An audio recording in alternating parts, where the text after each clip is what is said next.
Courier করে সেই চিঠির কপি আপনার ঠিকানায় পাঠিয়ে দেব।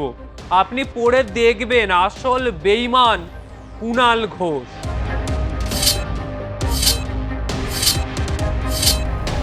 কাচের ঘরে বসে ঢিল ছোঁড়ার এই রাজনীতি যে মানুষ মেনে নেবে না।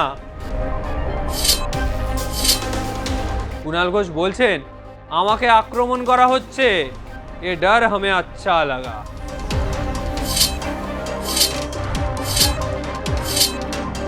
এই সারদা রোজভ্যালির মতো চিটফান্ড কেলেঙ্কারির সবচেয়ে বড় সুবিধাভোগী বা বেনিফিশিয়ারি রাজ্য রাজনীতিতে বেঈমান ও গদ্দার তরজা এখন তুঙ্গে। কে বেঈমান আর কে গদ্দার? এর মধ্যে তৃণমূলের ম্যানেজিং ডিরেক্টর পদে উন্নীত হওয়া কুণাল ঘোষকে নাম না করে আক্রমণ শানালেন বিধানসভার বিরোধী দলনেতা ঋতব্রত বন্দ্যোপাধ্যায়, বা বলা যায় আসল তৃণমূলের নেতা ঋতব্রত বন্দ্যোপাধ্যায়।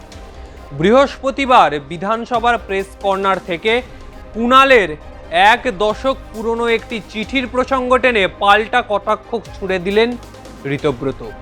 ঋতব্রত স্পষ্ট হুঁশিয়ারি, কাচের ঘরে বসে অন্যের দিকে ঢিল ছুঁড়তে নেই। চিটফান্ড কাণ্ডে কুণাল ঘোষ যখন জেলে ছিলেন তখনকার পরিস্থিতি স্মরণ করিয়ে দিয়ে ঋতব্রত দাবি করেন, কারাবাস চলাকালীন দেশের প্রধানমন্ত্রী, স্বরাষ্ট্রমন্ত্রী এবং কেন্দ্রীয় তদন্তকারী সংস্থা সিবিআইকে 91 পাতার চিঠি পাঠিয়েছিলেন প্রাক্তন তৃণমূল সাংসদ। বিরোধী দলনেতার বক্তব্য অনুযায়ী সেই চিঠিতে তিনি জেলের ভেতরে নিজের জীবন নাশের আশঙ্কা প্রকাশ করেছিলেন এবং লিখেছিলেন, জেলের মধ্যে যদি তার কিছু হয়ে যায় তবে যেন এই চিঠিকেই চূড়ান্ত মান্যতা দেওয়া হয়।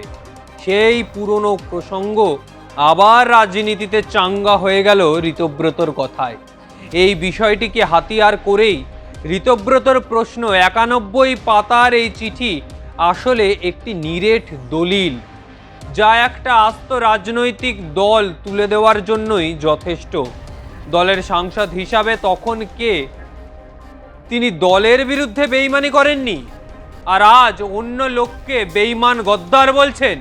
মনে রাখবেন, সময় যত এগোবে তত বেশি লোককে আপনাদের বেইমান বলতে হবে।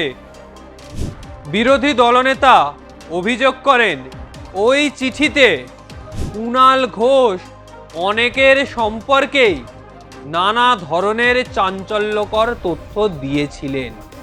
সেই লিখিত আকারে ওই চিঠিতে রয়েছে, যার মধ্যে সিংহভাগ জুড়েই ছিলেন রাজ্যের তৎকালীন মুখ্যমন্ত্রী মমতা বন্দ্যোপাধ্যায়।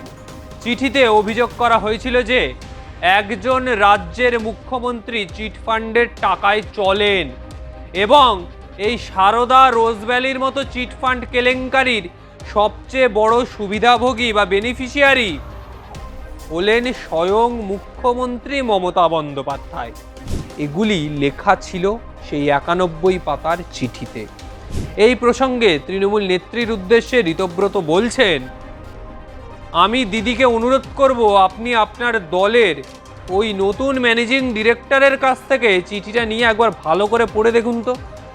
আগামী 15 দিনের মধ্যে যদি আপনি ওই চিঠি ওর কাছ থেকে না পান তবে আমরা নিজেরা কুরিয়ার করে সেই চিঠির কপি আপনার ঠিকানায় পাঠিয়ে দেব। আপনি পড়ে দেখবেন আসল বেঈমান কুণাল ঘোষ।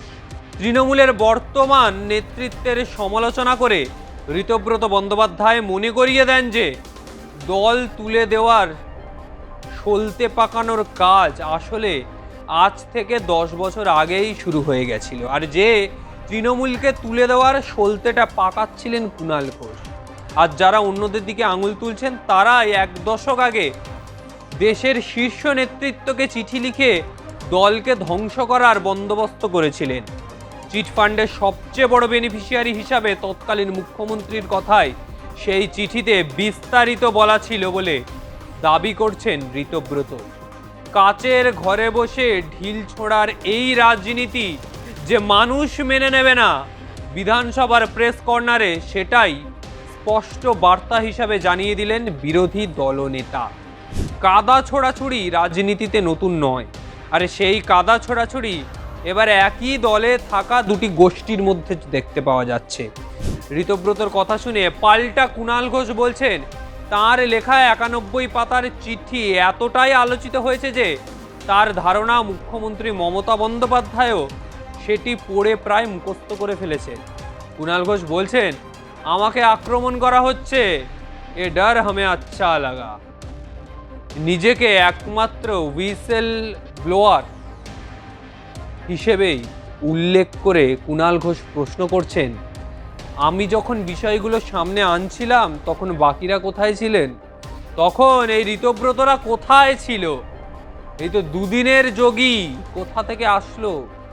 ঋতব্রত বন্দ্যোপাধ্যায়কে আরও কড়া ভাষায় আক্রমণ করে কুণাল ঘোষ বলছেন, যা বলার মমতা বন্দ্যোপাধ্যায়ের কাছেই গিয়ে বলুন, তিনি বিষয়টা বুঝে নেবেন, আমিও আমার মতো বুঝে নেব, আমাকে ঘুরে ঘুরে দল করতে হয় না। অর্থাৎ বিঁধলেন ঋতব্রতকেই যে কুণাল ঘোষ ঘুরে ঘুরে দল করে না, যে দলে থাকে সেই দলেই থাকেন তিনি। ঋতব্রত দল ভাঙানোর অভিযোগও উড়িয়ে দেন কুণাল। তার দাবি, আমি কোথাও দল ভাঙানোর চেষ্টা করিনি, আমি কেন দল ভাঙাতে যাব? আমি দলের একজন সৈনিক। এমনকি যে মাসে এই বিতর্ক হয়েছে সেই মাসেও আমি দলকে চাঁদা দিয়েছি। ঋতব্রতের অনুগামীদের নিয়েও কটাক্ষ করেন কুণাল ঘোষ, বলছেন ওর সঙ্গে যারা রয়েছে তাদের মধ্যে একজনকেও ওকে সহ্য করতে পারে না। শুধু শুভেন্দু অধিকারীর পুলিশের সমর্থন রয়েছে বলে ও এখনো পর্যন্ত এই দাপট নিয়ে টিকে আছে, মানে ঋতব্রত। অর্থাৎ বাংলার রাজনীতিতে এখন তৃণমূলের বর্তমান অবস্থা কি? একজন বেঈমান আর একজন গদ্দার। তৃণমূলে বেঈমান হলো কুণাল ঘোষ।